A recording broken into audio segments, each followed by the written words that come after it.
The Time Worm by my partner Richard Shirk brings us into episode 85 of the LOTD pod. How are you doing, Richard? I'm good. Thanks for playing that tune. That is one of the many singles from my new album, With Clairvoyance, available on the internet. And we had something planned for this week, but kind of an oversight as to there was something too big to that could not be ignored. We were going to celebrate one birthday, and maybe we'll just put that off a bit. But there was kind of a big birthday that happened just a day before we were recording. Mr. Robert Zimmerman from Hibbing, Minnesota, turned, Bobby Z. He turned 80 yesterday. So yeah, not too bad, buddy. Yeah, and since the man is turning 80, we thought it would be a good opportunity to look back at his output from the 80s, the 1980s. That's so clever. And before you roll your eyes and get dismissive about that, I'm here to tell you, you might have overlooked some things. You might have been putting off getting around to this decade, but there's a lot of good stuff, really good stuff here that we are going to be discussing this night. That's right. So we're going to give you the lowdown on like what to scoop up at the cutout bin at your local record store. Because you've been seeing these albums a lot in the like $1 to $3 bin, and you've just been flipping by them because you figure that they're only worth $1. But we've got the real info for you. Yeah, if for some reason you think that Mr. Zimmerman took off a couple of decades or at least one decade, I'm here to tell you you're mistaken. There's a lot of good stuff here, and we'll be getting to that in a moment. It sounds like you're going into a PSA. We should. I know it did. It did. It sounded like I was going into a sponsored bit. But I got it. Rainwater for when you're thirsty. It's rainwater. And with our sponsorship out of the way, then we can get down to business. That's right. Do you want to kick this one off? Yeah. I just want to start by getting like a lay of the land from your perspective, because I'll tell you a little bit about the kind of dogma that I was led to believe was the truth back in the day, was that, Bob Dylan's output is just solid gold from his first album until Blood on the Tracks and maybe Desire. Yeah. And I operated under that assumption for kind of a long time, and then really had to kind of jump into some of these lesser albums, and a lot of them I didn't really give a fair chance until pretty much this week. So I'm guilty of that. I'm gonna own up to it.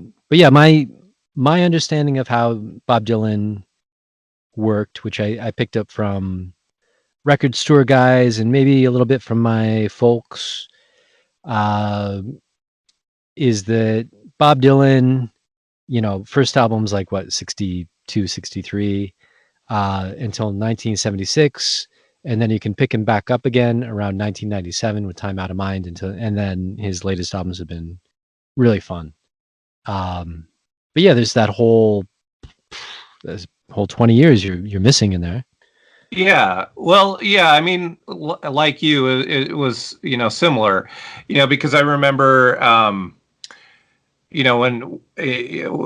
I was a kid, having like the Rolling Stone album guide, and you're looking at the catalog, and there's the ones that to get, like the first one I ever had was Blonde on Blonde, and I think I had Highway 61 probably next after that.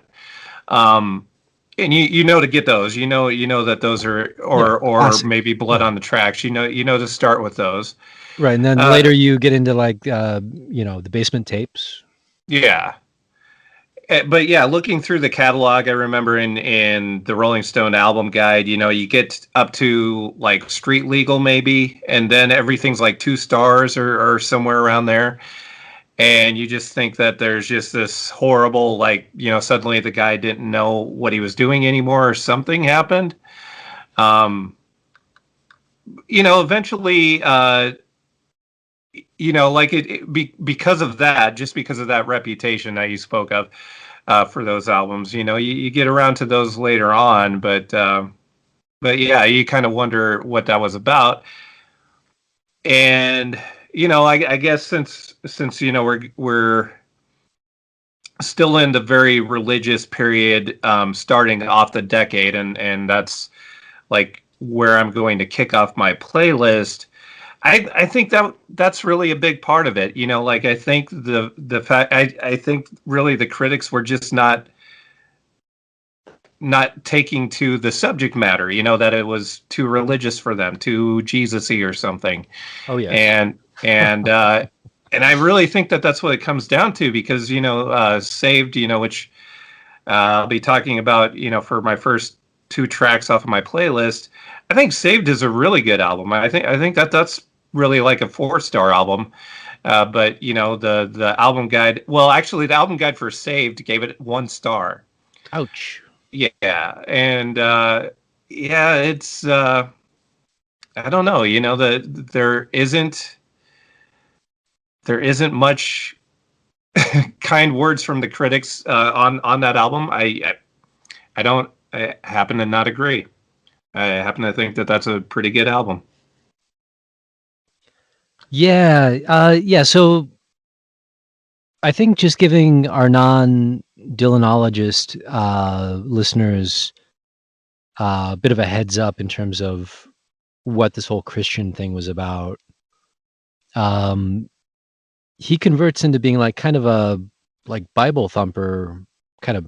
Is he like a Baptist or something? That's what it really sounds like for 3 albums. Musically it sounds, he gets very like his music is very gospel oriented, and that's another thing too.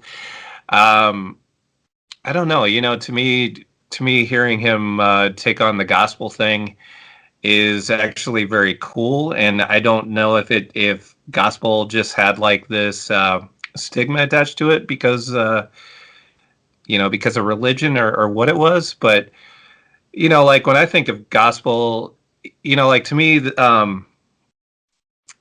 it's a really good sound, and when I think of gospel, like that's a big part of what the staple singers are, and I love the staple singers. And yeah, of course. And so I don't think of it as any sort of like I think of it as a particularly good form of music. And I think his attempts, his work with it, I think is really good, because he, you definitely have to have conviction if you're going to be taking on a form of music like gospel. And I think he pulls it off because he does have such strong conviction in what he's doing with it.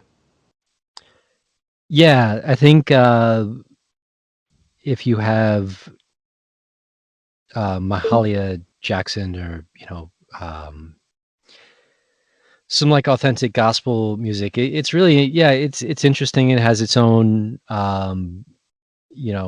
forms, just like blues structure. There's gospel chord structure, shows up all the time, and that's really neat to kind of look at. But yeah, and then he converts and he starts singing with a lot of gospel kind of tropes in there. To me, they're kind of like regular Dylan songs if you were to strip them down, except for he has obviously the theme of I just heard about this guy named Jesus, and now he's like a big thing in my life, and like Dylan will do, telling stories that kind of resonate with him at the time. A lot of them are kind of Bible based, and then having backup, like gospel backup singers.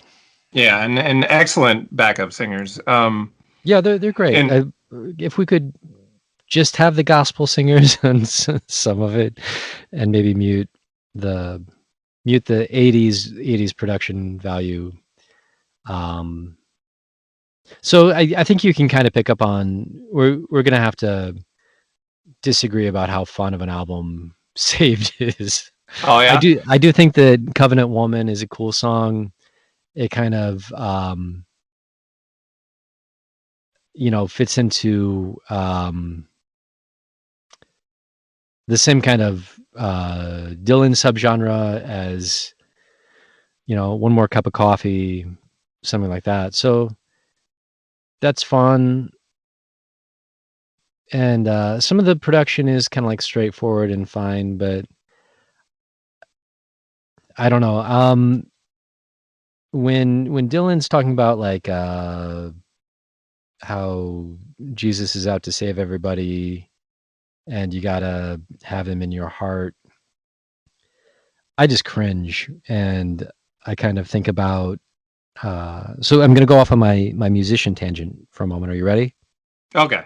Like a lot of musicians spend a lot of time watching fun gear like demos on YouTube, and it seems like for a lot of cool guitar pedals and such like that, you can't like not stumble upon someone who's like, it's so good for your worship service. It's like, oh, okay, well, obviously worship services are a huge part of the Guitar Center infrastructure, but it kind of feels like when you run across one of those videos and you just kind of feel icky.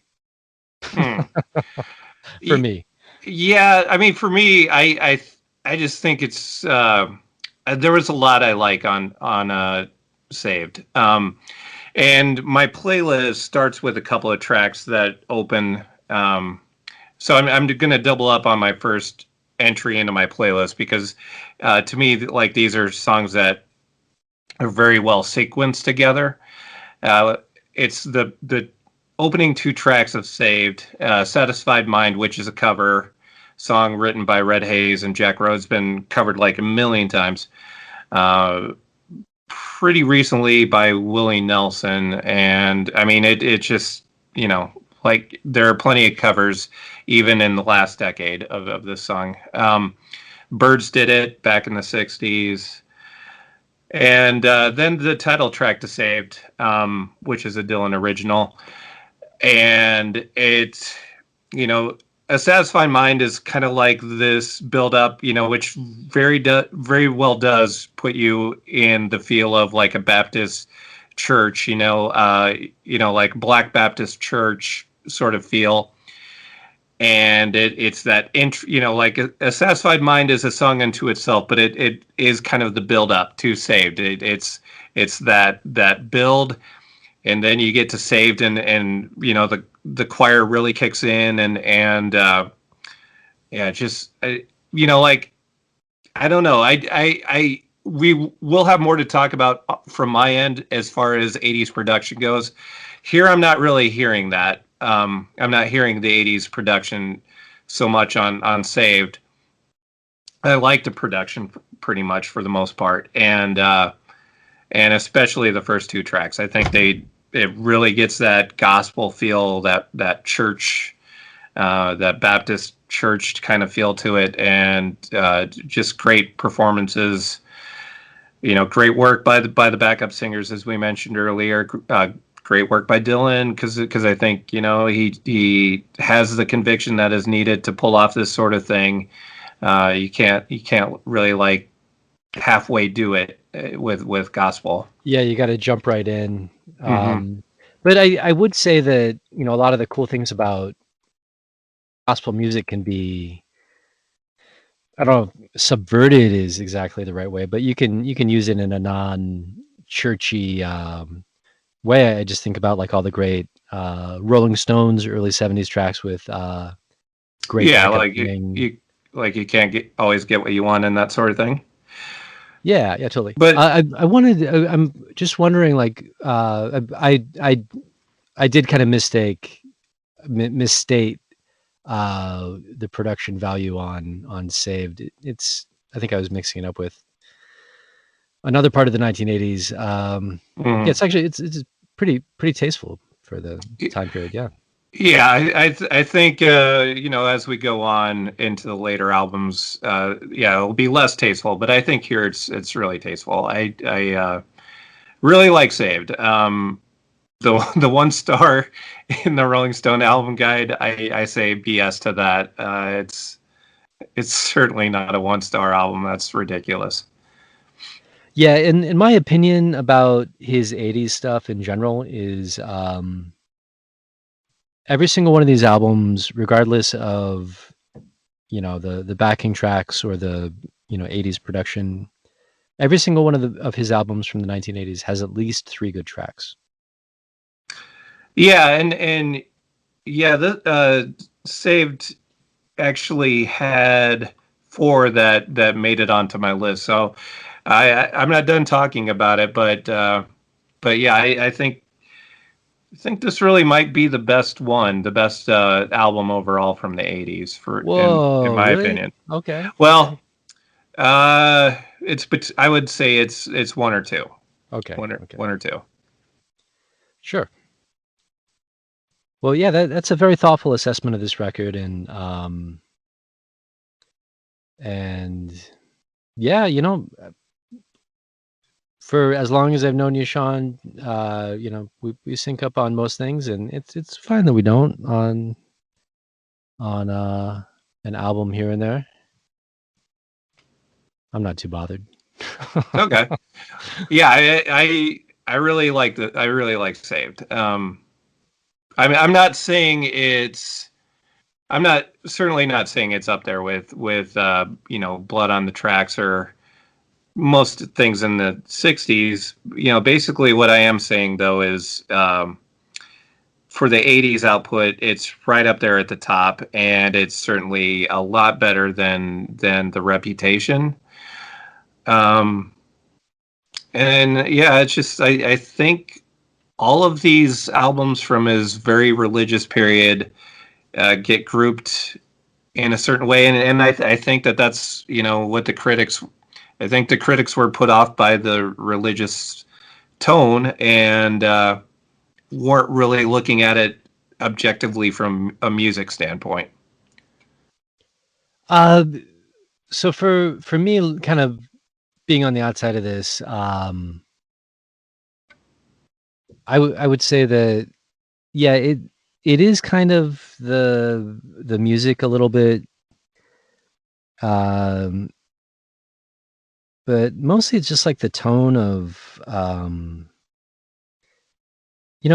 I've listened. I do have some artists that I followed or follow that are religious or sing religious songs, like Pete Seeger, Nine Gates to the City. That all day, that's fine. But um, I guess there's something like really grating about someone, a recording artist, converting to being like just really won't shut up about Christianity kind of guy, and then telling the tone of how he tells all these stories is like, you probably don't know this, but Jesus died for your sins. There's a story that you probably don't know, and it's like a super famous Bible story. Um, so I think that tone The, is kind of well, grating. okay, but to be fair, I think there might be songs that are similar to what you're describing. I don't think that all of them are like that, where it's like overly so. Yeah, you're right. Yeah, it's just a little can really poison the soup. Well, I mean, apparently that's a thing. But but to me, I can set aside the songs that are maybe a little too indulgent in that way, in favor of the songs that I think hit the tone a little bit better. There you go. I'm just reading on the internet that let's see. So one of Dylan's big kind of Christian period songs is "Gotta Serve Somebody." Yeah, which is the tail end of the '70s. Yeah, and then John Lennon, in response, wrote a song called "Serve Yourself." And that kind of sums up, of course, John Lennon sums it up in a really, eloquent, eloquent way. So that's how I feel about that, Sean. Okay. I think "Gotta Serve Somebody" is a great song too, and and actually the most recent time I saw Dylan live was just a couple of years ago Oh, cool. Yeah. in Ames, and that was actually the best performance of the night. Was "Gotta Serve Somebody." So it's still a big thing in his set list to this day, and objective, I mean, not objectively, but subjectively, it's one of his best performances. I think seeing anyone who's out there who hasn't seen Dylan live and thinks that they missed their chance because you didn't see him in the 60s, like late period Dylan is such a good live show. So when things bounce back and hopefully he hits a road again, if you get the chance, don't miss it, because there's no one else like Bob Dylan, and it's hard to name anyone else who has handled like the later portion of his career with while maintaining or increasing like his level of coolness. It's it's a really small club. It's like him and Macca and Neil Young maybe. Yeah. Yeah, it's hard to find. I will say I've seen him I think 5 times, and you don't always get exactly what you want for sure, but you do. It's worth it to keep on giving it a go. Yeah, he's not going to give you like the note for note acoustic version of Times They Are Changing or something. It's going to be like an interesting 9-piece blues arrangement. It sounds awesome. Yeah, but yeah, I mean, occasionally, like the first time I ever saw him live, I don't think he was super into it. But because he's Dylan, I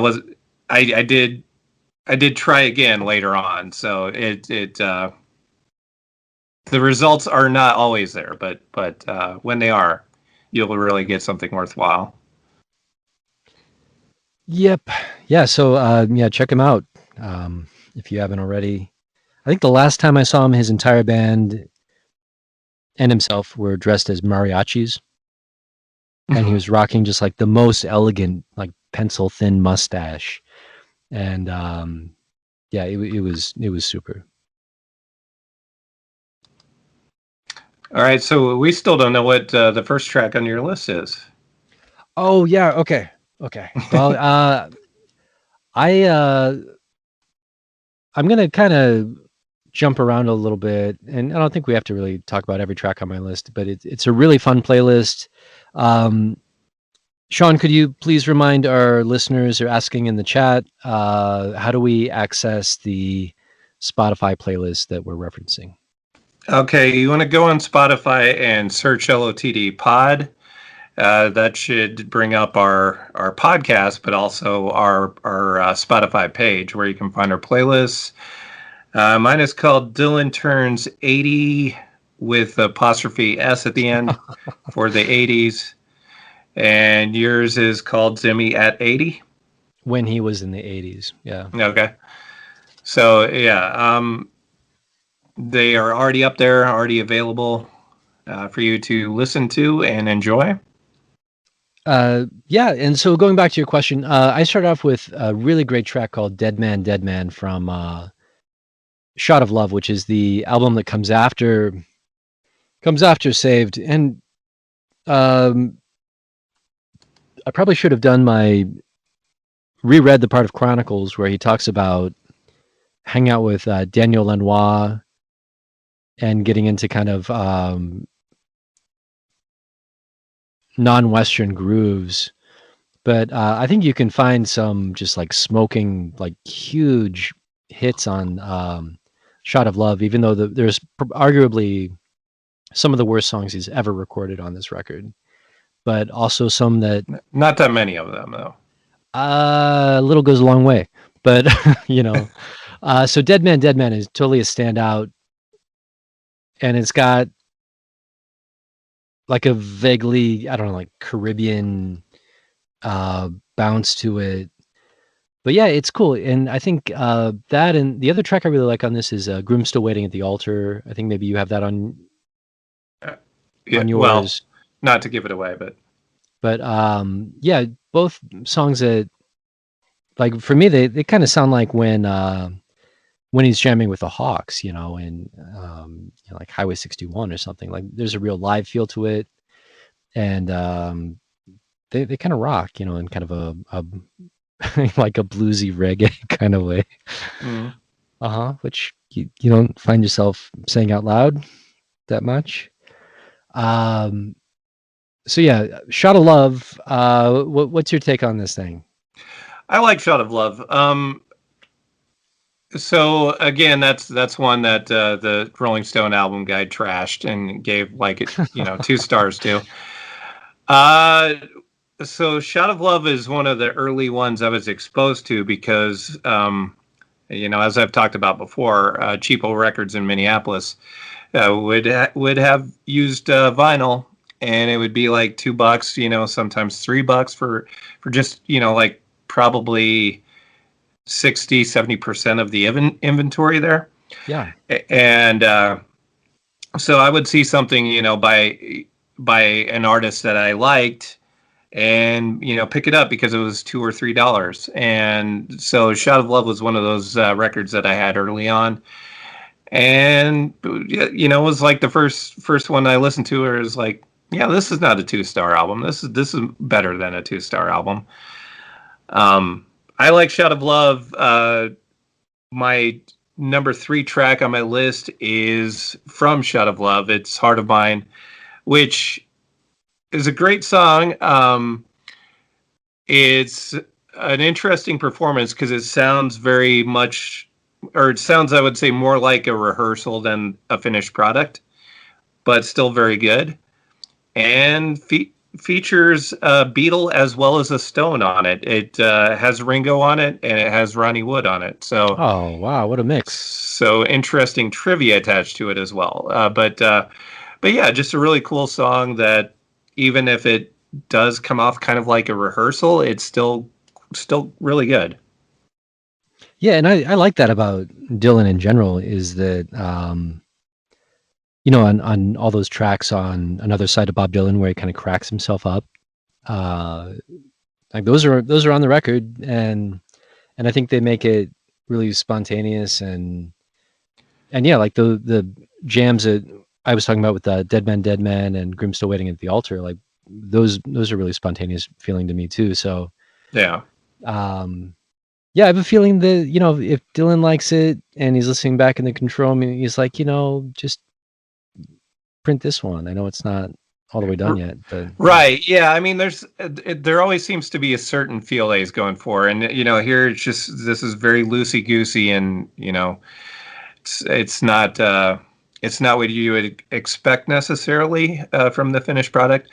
But then you go back to like Stuck Inside a Mobile with Memphis Blues again, and there are times where that there are mistakes that that are on the album version of the song, but it doesn't matter because the performance is the right performance. yeah, yeah, I totally agree. I think that's so cool. It goes back to what we talk about all the time with demo magic and why demos are sometimes better than the real thing because you're still having fun with it. Yeah, good point about Dylan. That famous story about like, hey man, turn up the organ, man.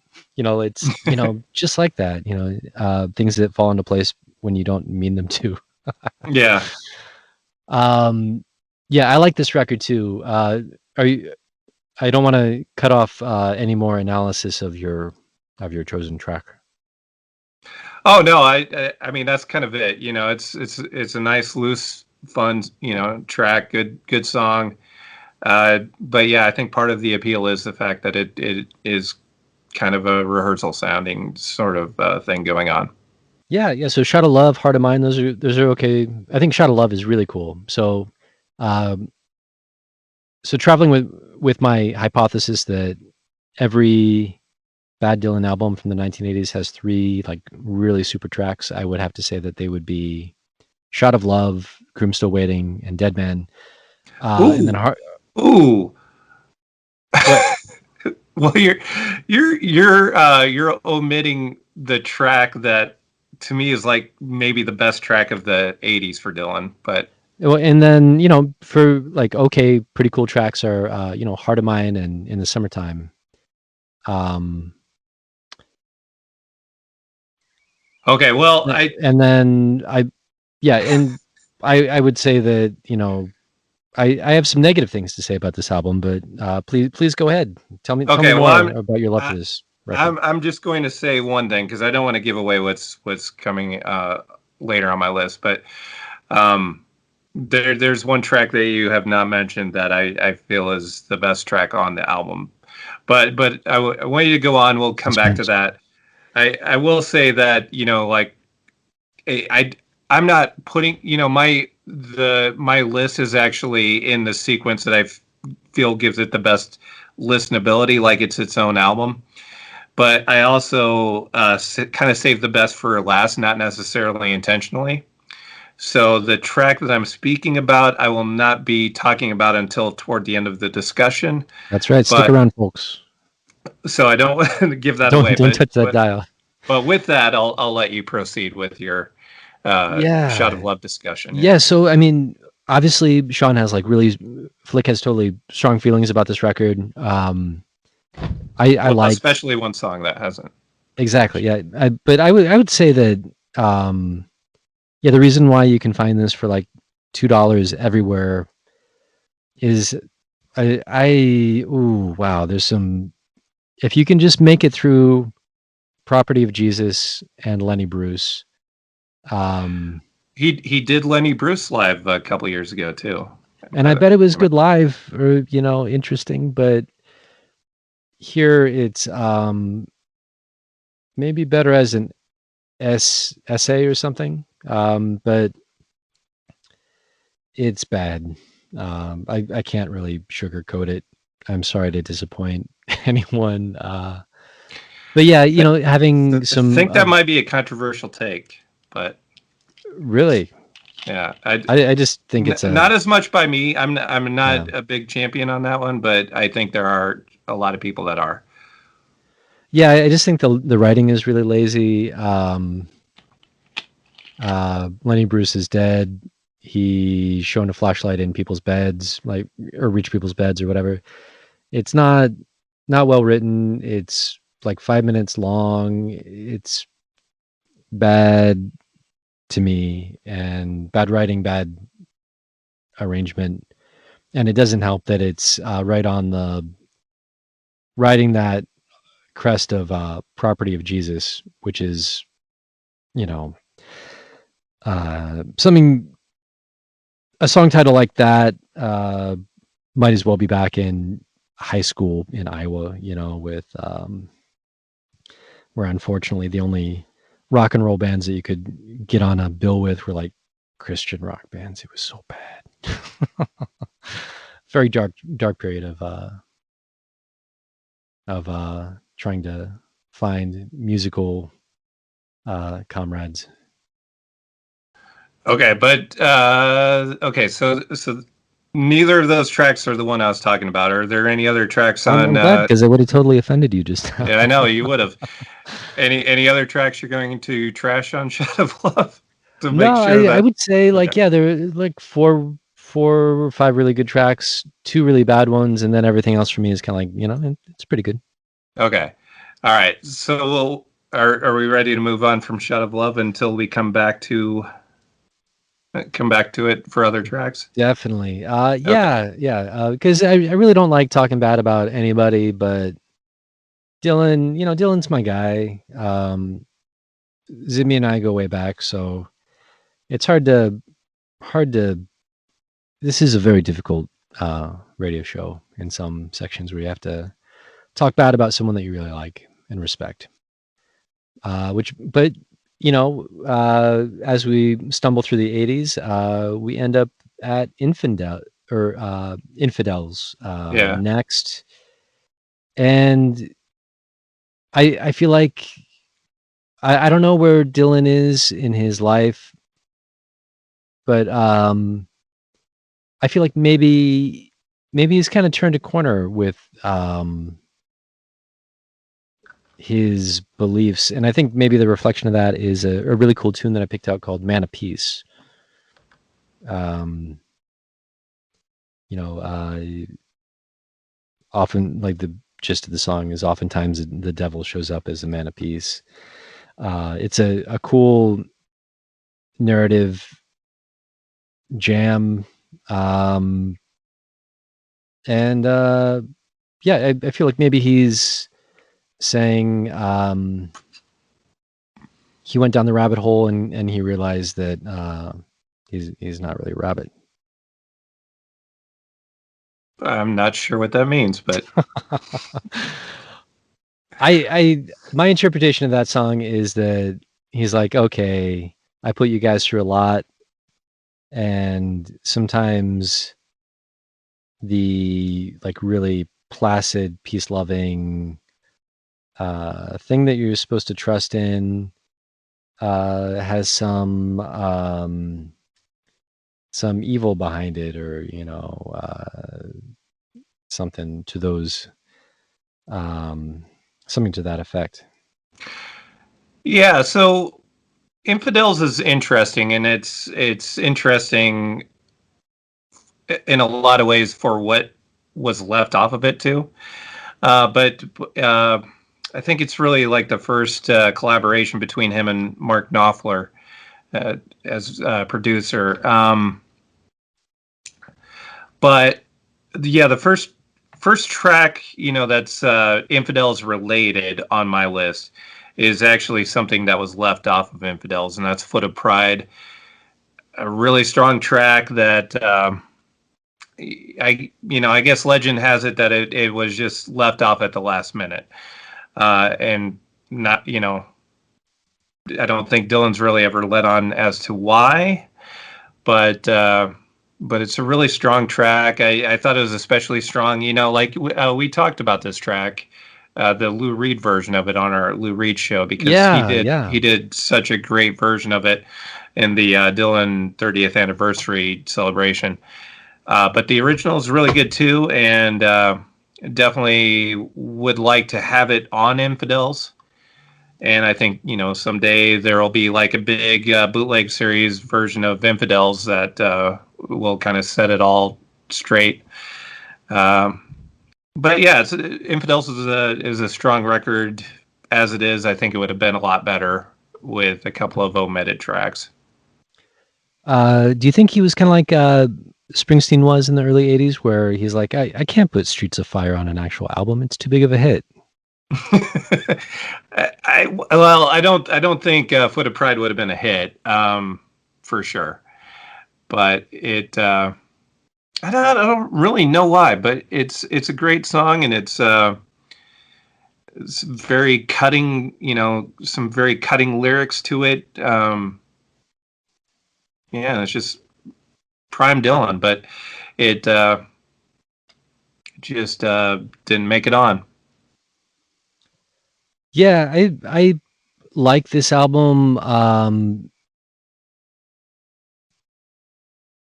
hearing, I hear a lot of like unnecessary guitar on this record, but I do like the kind of standout singles, and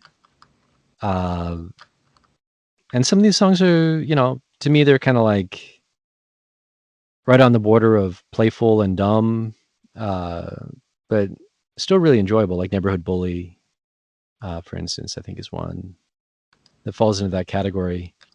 But yeah, I like, another instance of me being like, okay, well, this is a Dylan album that has three really strong tracks on it, and Yeah, totally worth the money if you see it in the cutout bin. Yeah, I mean, Joker Man is probably the most well-known, I think, track off of this album, which is a good track. Uh, it didn't make it on my list. I don't think it made it on yours, but it's a good track. I think is a good track. And then the ones that you mentioned, and one that that I have not talked about yet, Huh. and we'll talk about in a bit. Okay. Yeah, I has some here's where you get into some like bad 80s production, especially on the drums, like with like panned um super high tom hits and stereo. It's okay. We'll let it go. I tell you what, so as to not go away from Infidels and go back to Saved, I will say that the next song on my list is Solid Rock from Saved. That's my number 5 track. So it's kind of more of the same, from Saved. It's a gospel song and really good energy to it, good gospel energy to it. And then going to Infidels proper, a song that was featured on the actual release of Infidels, License to Kill is my number 6. And I think Oh yeah, that's that a is a really cool strong song. one. Yeah, Yeah. and I think that yeah, that's a really interesting track. Um yeah, a real uh condemnation of the patriarchy and the subjugation of women over like history. So I thought that was a really cool track to hear about. Yeah. Yeah. Well, and I think, my interpretation on it is it's as much about, what man does to the planet as much as anything else. But yeah. Yeah. So I think if you were writing the college term paper, License to Kill and Man of Peace would be some sort of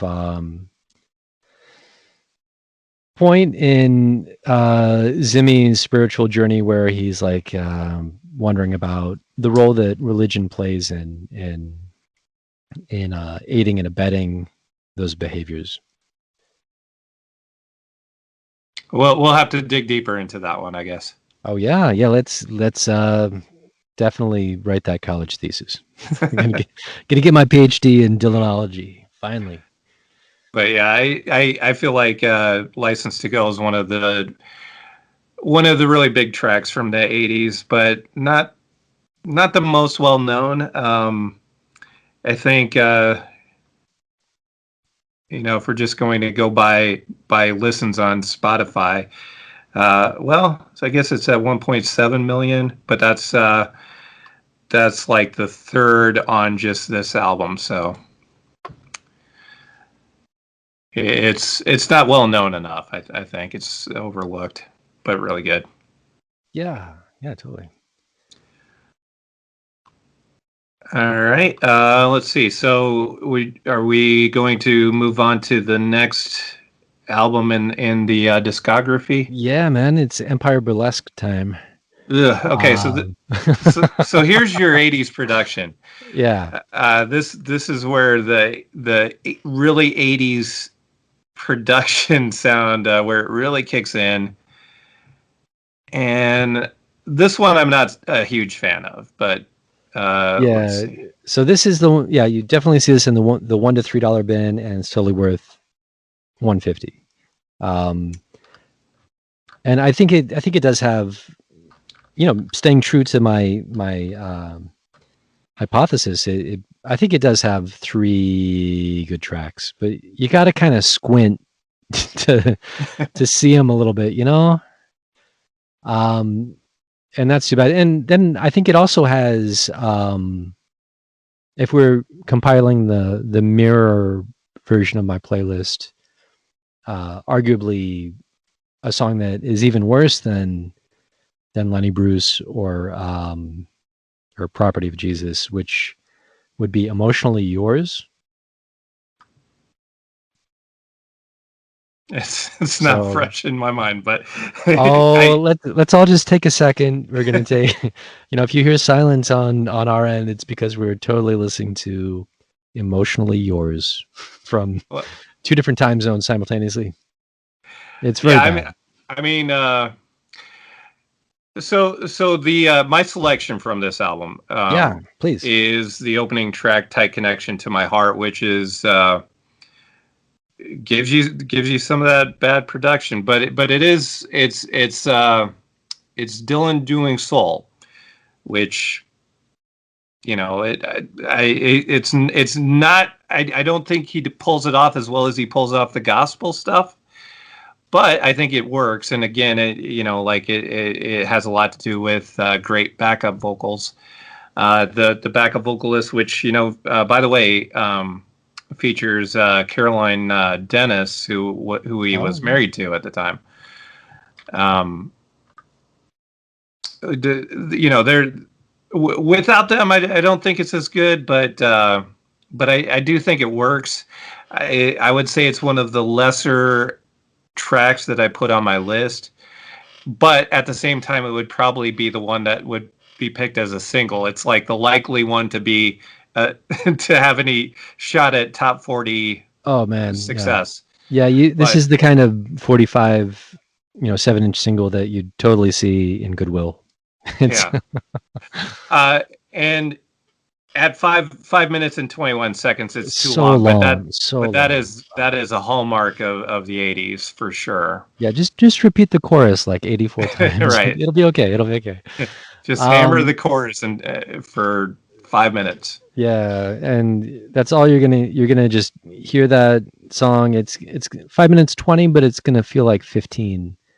Yeah. When you're in a changing room at like a Walmart, you know. So it's a track that if you really like Dylan, for me it's kind of nice to hear, just a different sort of feel to a Dylan song, because but if you're kind of uninitiated, this wouldn't be the place to start for sure. Yeah, and I'm suspecting that Knopfler plays on this thing.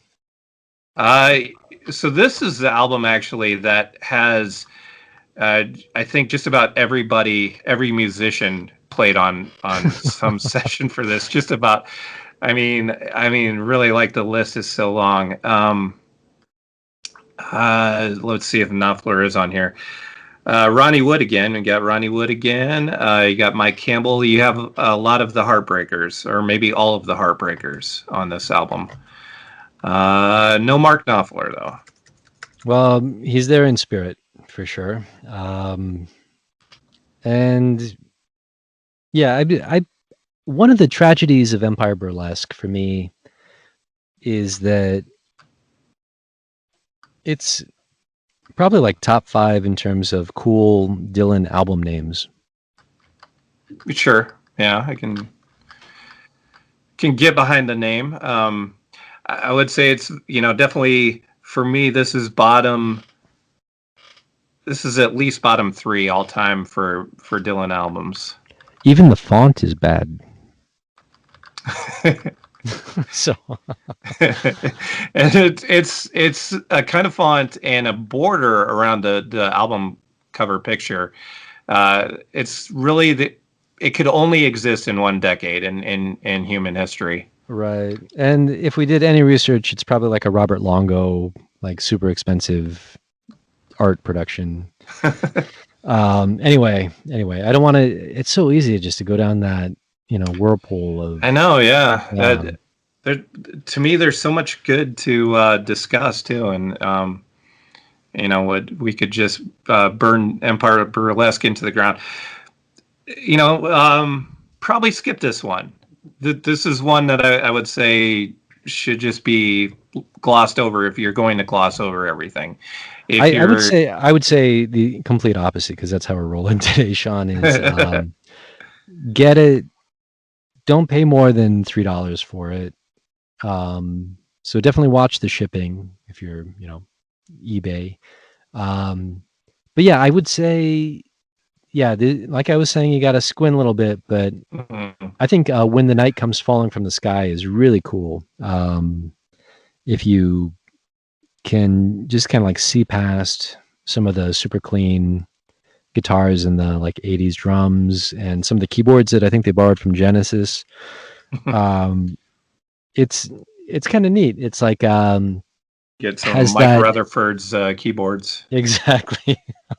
He wants them back. But yeah, When the Night Comes Falling from the Sky is like has that same kind of apocalyptic feel and delivery to it as like All Along the Watchtower.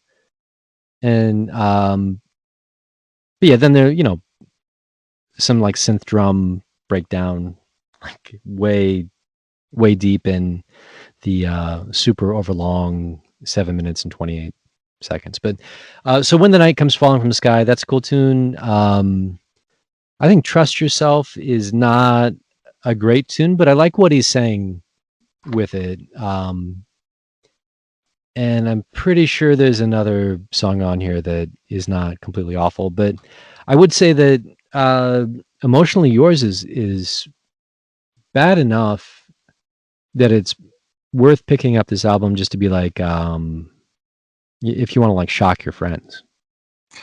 Well, please, for the love of God, do not start with this one. If there's anybody dipping their toe We're into talking the to those water, kids out there. Yeah, just do not, please do not start here. You can end here.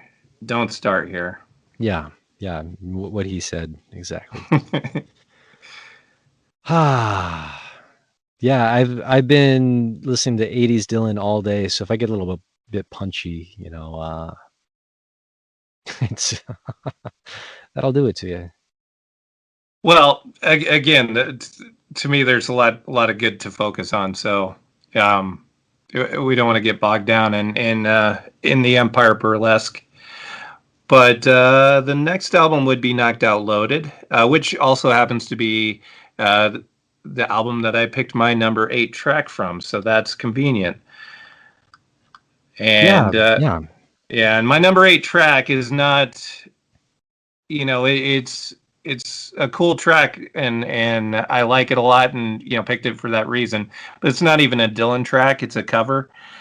So this isn't exemplary, maybe, but I think it was, just a really cool moment. It's Precious Memories, which I really like because it's kind of like the Carter family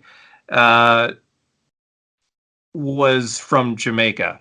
It's like it's marrying the hillbilly music with the Caribbean, or Caribbean, if that's the proper way to say it. I think that probably is. So it's just, to me, it's just like a really cool blending of musical styles that is kind of not maybe what you would be expecting. Yeah, and I like his I like Reggae Dylan.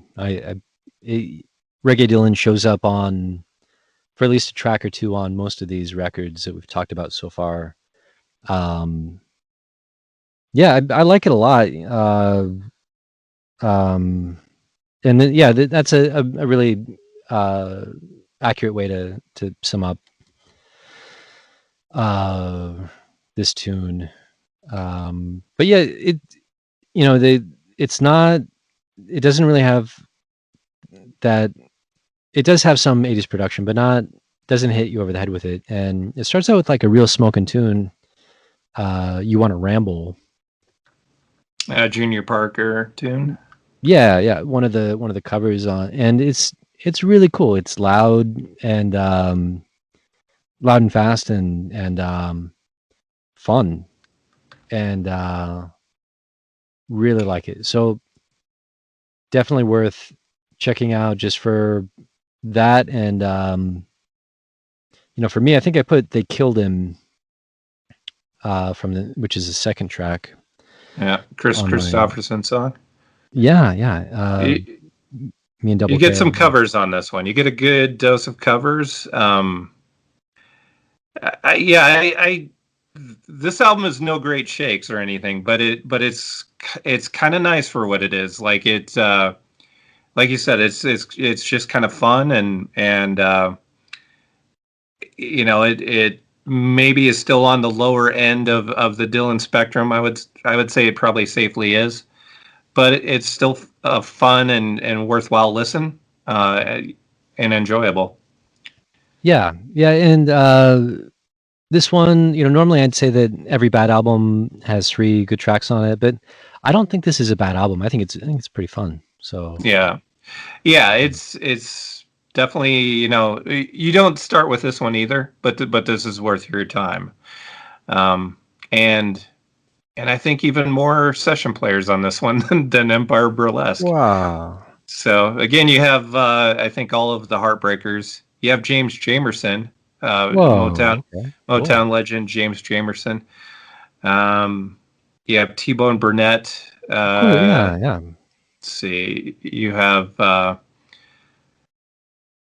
Clint Burke. You have a lot of David Letterman, like the Late Night with David Letterman band, playing on these albums in this era, Yeah.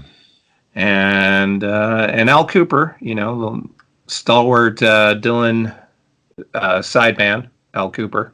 Yeah. So yeah, and a whole lot of backing vocals. Just I think about half of the session players on this album are background vocalists. Cool. Yeah, I like it. I think it's a good corner to turn it, and yeah, the lead off track is really kind of like a cool preview of where he takes his live band later. Kind of like a Roadhouse kind of blues, electric blues thing going on. Yeah, I like it a lot. Yeah, and next is Down in the Groove, which not even thinking about it, I just kind of ended up not having any songs off of this. It doesn't mean I hate it. I don't really hate it. I don't love it. Um, yeah, I don't know. What are your thoughts on Down in the Groove? I've honestly, before we cooked up the idea for this show, and I started doing my research, I've never heard of this record. And I like Dylan a lot. Um, and I like the feel of it. I think that it's Knocked Out Loaded is several shades back from Empire Burlesque, and this is completely removed from any sort of like 80s production for me. Mm, It's a real live feel to it, really tastefully produced. It's a rock and roll band in a room, a cool like rock and roll blues band in a room. Uh, not all the not all the songs are keepers, but I don't think there's like Ugliest Girl in the World is not a great tune. yeah, I don't love that one, but again, we talked about this before. It was co-written with Robert Hunter, but so was Silvio, which to me is probably the strongest track on this album. Um, just didn't happen to make my list, but Silvio's a good song, and both Silvio and The Ugliest Girl in the World are co-written with Robert Hunter. Those are Right. the And two. one of what I do like, I don't think Ugliest Girl in the World is a good song, but I do like contrasting what you'd expect the song to be about and what it's actually about. Because I think that people are, me especially, I see a track like that, I cringe, because it's about Yeah. like, going to be a really misogynistic um, ego trip kind of thing about um, the ugliest girl in the world. But the lyric, unless I'm missing some, twist in here, is like, yeah, she's the ugliest girl in the world, but I love her. So that's cool. Yeah. I mean, I like where it goes with that. yeah, it is one of those that Dylan, again, goes back to another show. Our shows, our show where it was writers that make us laugh. Dylan is one of the best for me in that area, but this is one of those that I'm like, haha, it's I don't know. It's not one of his better attempts at that. He's usually really solid in that area, and this one was kind of a miss for me. Yeah, agreed. And then 90 Miles Down a Dead End Street is kind of a cool, slower ballad. I like that one. That was interesting. And yeah, Robert Hunter, who most people know as being one of the house lyricists for the Grateful Dead, that's who Robert Hunter is, and it's cool that he's hanging out with Zimmy. Or he was. Yeah. I'm not sure if they're pals anymore, but Down in the Groove, kind of a weird album that, I think it's almost identical to the cover art of it is almost identical to a Jonathan Richman album that I have that I think is almost from the same year, that is a little bit more obscure. Yeah, and again, it's Dylan with Mark Knopfler, so that partnership persisted throughout the '80s. This was, well, who knows how many parts fit into each year, but the recording for this one started in '83 and ended in '87, so I'm not sure why it took as long as it did. But yeah, kind of to me, this one's sort of forgettable, and certainly not essential. Yeah, it's definitely I'd say 175. To kind of fill in some pieces here on my playlist, after Knocked Out Loaded, or after Precious Memories from Knocked Out Loaded, my number 9 track, we talked about a little bit earlier from Shot of Love, The Groom Still Waiting at the Altar, which is a really, as you mentioned, bluesy, really has that live performance sort of feel to it, which is why it made it on my list. It really does give you that sort of like you're in a stuffy club, listening to this performance, and smoking tune. Yeah, really, really cool tune. Yeah, and then my number 10 is Angelina Studio Outtake, which might have been from the Shot of Love sessions, or it might have been for Infidels. But Angelina's a really good song. Great, just great track. Which leads us to "Oh Mercy" for my number 11 track, and the last album. So not the last song on my playlist. I still have more songs, but most of the time from "Oh Mercy" is my number 11 track, and yeah, really strong, really strong track from "Oh Mercy." I think the whole album is this has been a real revelation for me. Just this album is really, really good. Like I know about his involvement with Daniel Lanois, especially from the albums that they do in the '90s. And aughts. Yeah. Yeah, this one's really cool. And another one where I don't think I've really even run across this in the cutout bin. And yeah, Ring Them Bells is like a little bit, maybe that kind of wraps up his lingering, the lingering funk of his Christian phase. That's how I prefer to kind of frame it. But yeah, Lanois is just gold. I really like that guy. His collaborations with Brian Eno, his collaborations, especially with Neil Young, notably the album Len Noise, are just super. And he has a good ear, and he's also he's been known to show up and lay down some like super tasty, like delayed pedal steel guitar, which sounds good on everything, man. Yeah, and it's pretty interesting. So this is the first collaboration between Dylan and Daniel Lanois, and it they don't get back together until Time Out of Mind, which was 1997.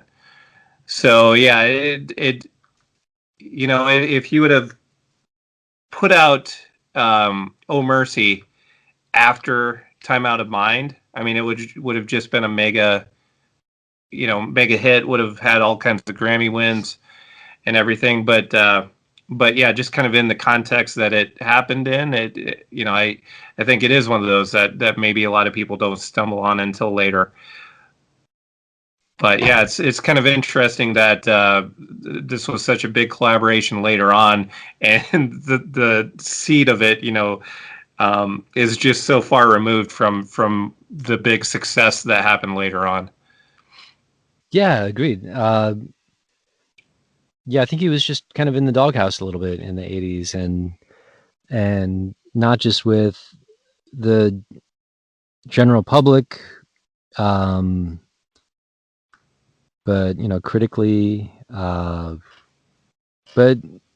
yeah, he really. This is definitely an interesting decade for him, even though it's one that is obviously not looked at as his best. But let's not put the cap on it yet because I still have more tracks on my list.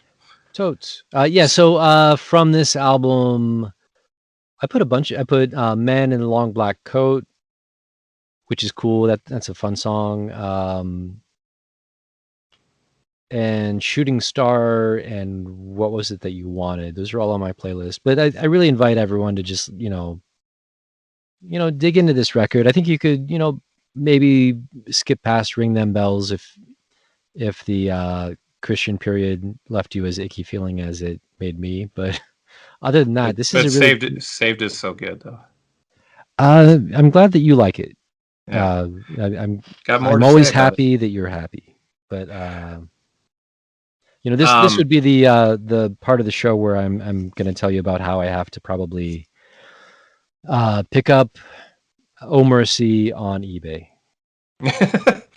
vinyl copy of Oh Mercy or a CD?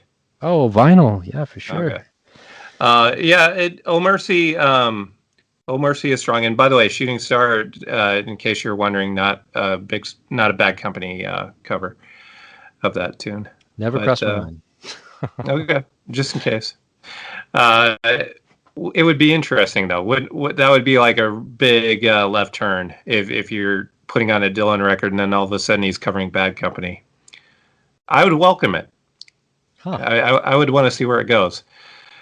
Okay, so coming off of most of the time, um, the number 12 track on my playlist is another Infidels omitted track, Blind Willie McTell, which would sound, it sounds a little bit out of place in 80s Dylan. It would sound right at home, like in that Desire era in the 70s.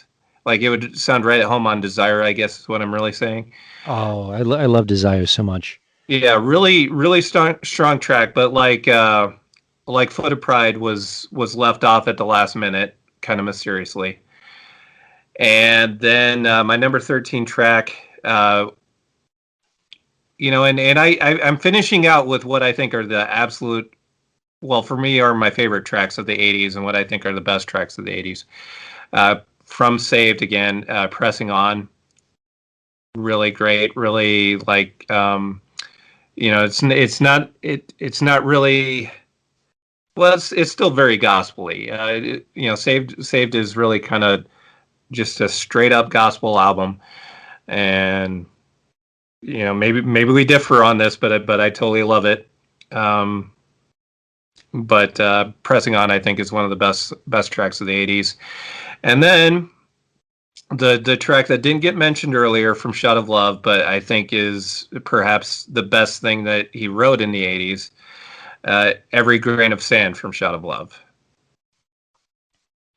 Yeah, I listened So to that tune.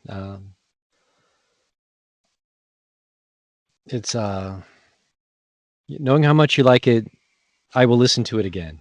okay, definitely worth another shot. I think another, well, pun not intended, but pun accepted, shot at that. Yeah, cool. Okay.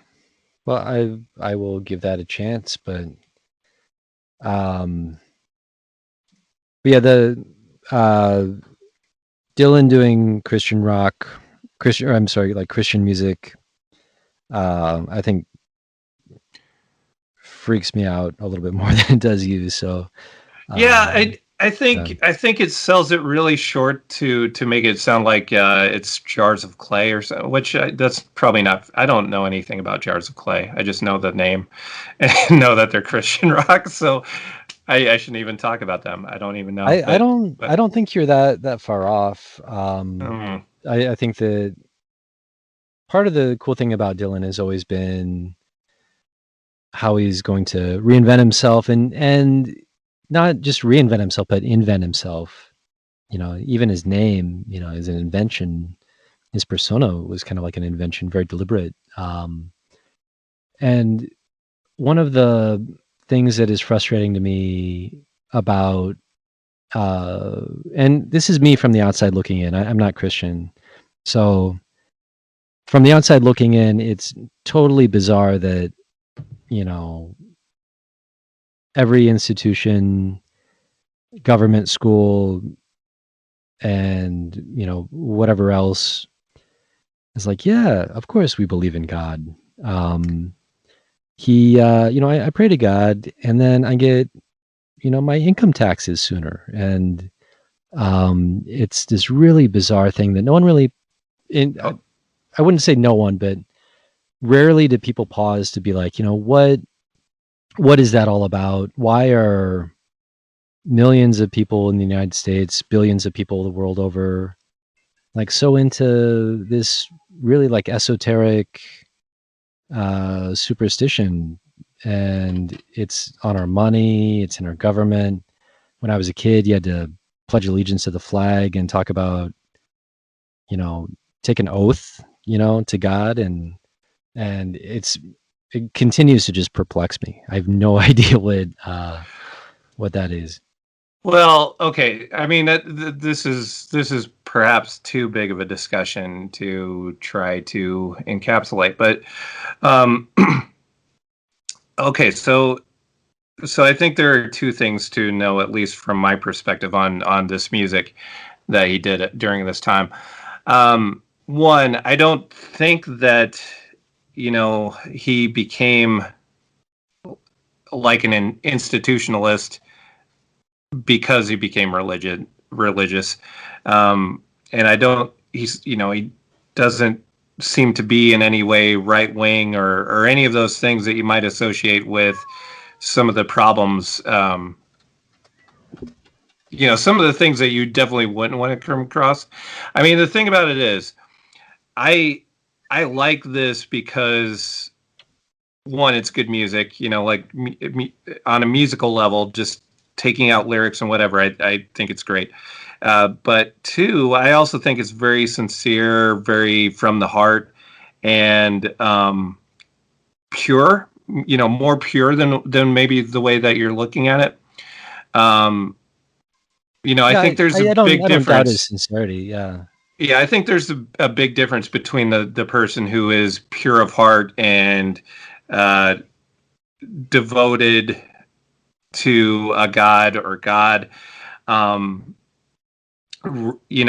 aside from the person who thinks that that's the best way to get forward in life. I don't really think it's that. I don't think it's the sort of thing uh, that you normally see in like a born again Christian. Like I don't know that.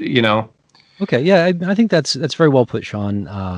Yeah, I think that inherently by uh, you know, touting the Bible as like the only way, you're definitely contributing, in my view, to the patriarchy and I mean, you don't really have to go that far in the Bible to see that the Bible treats women as property, uh, and I feel like if you're putting out Christian albums, you're perpetuating that, and it's also, you know, it repels me in a lot of ways because it's like this big safety blanket where, you know, if you're Dylan, you're saying, you know, you got to serve somebody, so I'm just gonna, you know, put my lot in with Jesus, and I don't think that you do have to serve some. I'm gonna side with John Lennon on this. Serve yourself, kids. Well, yeah. I mean, to me, it. I don't know. To me, you can separate what the subject matter is. I think there are a lot of times where you separate what the subject matter of a song is because you like the musicality of it or something to that effect. But yeah, I mean, it's not like it's not like I come away from listening to an album like Saved and feel that I need to go to church now or something like that. It's totally a different thing. But yeah, I don't know. To me, I think it's important to separate those things, and I also think it's important to not judge it, on the subject matter. If you're going to give it a musical critique. Huh. Yeah, I don't know. I mean, I feel like it's inseparable from the subject matter, um, because you know, it's just all the tropes and the subject of the songs, you know, are Christian, so you have to kind of judge it from that point of view. But yeah, it's a big thorny question or opinion that we've probably talked about like a little bit too much. But you know, I I know a lot about the Bible and grew up around it, so that's why, you know, if I ran into Dylan when he was in his saved era, I'd be like, have you read the manual? Like, there's some creepy stuff in there, dude. Maybe. So that is how I feel about that. But I would say that he totally, of course, he redeems himself. He's Bob Dylan. But but as you were saying, you know, separating the bigger topic from the music, I think his music suffers from his Christian phase. But then the rest of the '80s, he has some real gold in there. And even during his Christian phase, I think that there's some like really interesting cool tracks, and even the worst album has those three good songs on them. Yeah, I don't know. I really, yeah. I mean, just going through the albums, I really love Saved. I definitely like Shot of Love. I maybe not love Shot of Love, but I definitely like Shot of Love. You have Uh, affection for Shot of Love, yeah. yeah, Infidels would have been much better with the omitted tracks included, and yeah, then it gets spotty certainly with Empire Burlesque. Um, that's definitely to me that's the gutter of the '80s. That's really like the one I would just say avoid that one from the '80s. But I think for most people uh, they figure that that's the whole decade though, and then yeah, and then it ends off strong with Oh Mercy. You know, I'm looking at Oh Mercy on eBay, and it's kind of a hot ticket thing. Hmm. Yeah, it's something in the air, I guess. Yeah, I think people are on to the fact that it's a cool record. So The stock is going up on Oh Mercy. yeah, you know, there you go. You would have thought, that would have already happened with the Lanois thing, and it's just like, oh, okay, so this is where that collaboration started. I guess it's out of print as well. Mm, So oh, and I also want which to is also mention, surprising. yeah, totally. But yeah, the Lanois collaboration with Peter Gabriel is also very notable and very cool. So um, yeah, good for you, Danny. All right. Well, so I don't know. as far as our opinions on Dylan in the '80s, mine might be a bit stronger. For overall, um, thumbs up, thumbs down on Dylan in the '80s. Oh, big thumbs up. And I think that it's cool too, because if you're listening to the show, you like Bob Dylan, you obviously like music. And one of the things that I find to be so interesting about being a fan of music is that sometimes you do end up with these opinions that you either inherit from, your whoever kind of like taught you about music, your older brother, your dad, or whatever, your local record store guy. The And Rolling Stone album guide. exactly. And you never really, and there are a lot of records out there, and you don't always have the opportunity or maybe the motivation to just like stop and reevaluate, like, is what I've always heard true? And yeah, like we were talking about at the top of the show, the kind of accepted cutoff point for Dylan is like, okay, well, only up to Desire, and then pick it up again in the late '90s. But And by the way, just going, bridging that gap from Desire to the '80s, Street Legal also really good. So yeah. So just further adding to that riff is that, yeah, you just got to make up your own mind about this stuff. And if someone 20 years ago that you look up to as a mentor in your musical journey told you, like, oh, you don't have to bother with any of that Dylan stuff in the '80s, like, make up your own mind. And I think that music being so available is not always a good thing. It's harder for artists to make a living at it, but if you're just a real nerd like Sean and I are about music, then it's all out. It's all on Spotify. It's all on iTunes. Whatever you choose to listen to, it's out there. You can find it, and you'll surprise yourself at how many albums that you've been told are just awful are really, really good, really enjoyable.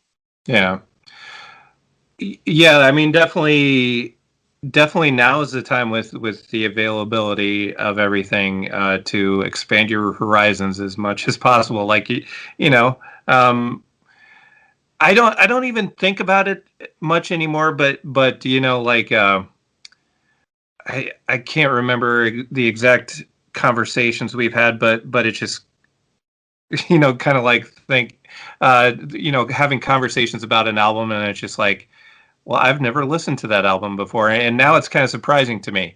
But the whole reason is because for all those years, most albums, you probably You had had to, to buy at least or used. you had to know somebody, yeah, Yeah, which and was and magic, but yeah, and now when there's an album that I still haven't gotten around to listening to, it's kind of surprising to me. yeah, cool. Yeah, wow. That's pretty pretty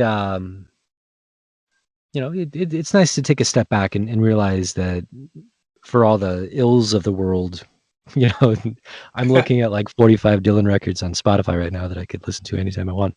Yeah, it's just like you have access to all of the things that that once you couldn't afford to buy even used or something, and now they're just there. They're there for you to listen to whenever you feel like it. That's right. Whew. Wow, Dylan in the '80s really uncorked some deep feelings this week, Sean. I'm glad they did. Yeah, me too. Yeah, wow. So, happy birthday, Zimmy. You're a good one. Uh, keep doing what you're doing. Don't ever change, man. Yeah, and next week, next week or the week after, we'll be talking about Prince. So I'm not sure if that will be the next show or the show after that, but Prince is coming up. Yeah, suspense. Prince Rogers Nelson, Just the keeping purple it one. keeping it Minnesota. That's right. That's the way to do it. I look forward to that show. It's going to be really interesting. We've got that show coming up. We have a new music show on a horizon somewhere, That's right. and also a preview of Record Store Day, which is June 12th, I believe. So we don't know what we're doing, or maybe we do, next week. So tune in, and if you can't wait until then, Left of the Dial Pod has 84 other episodes. tasty episodes for you. So, yeah, so get into those archives. That's right. We're in syndication. All right, but we'll be here next week. We'll see you then. That's right, Sean. As always, it's always a pleasure to talk about music with you. Yes, and I agree, and we'll do it again in a week. All right. Well, this is Richard in Oakland, California, signing off. See you next week. Flick in the 515. See you next week.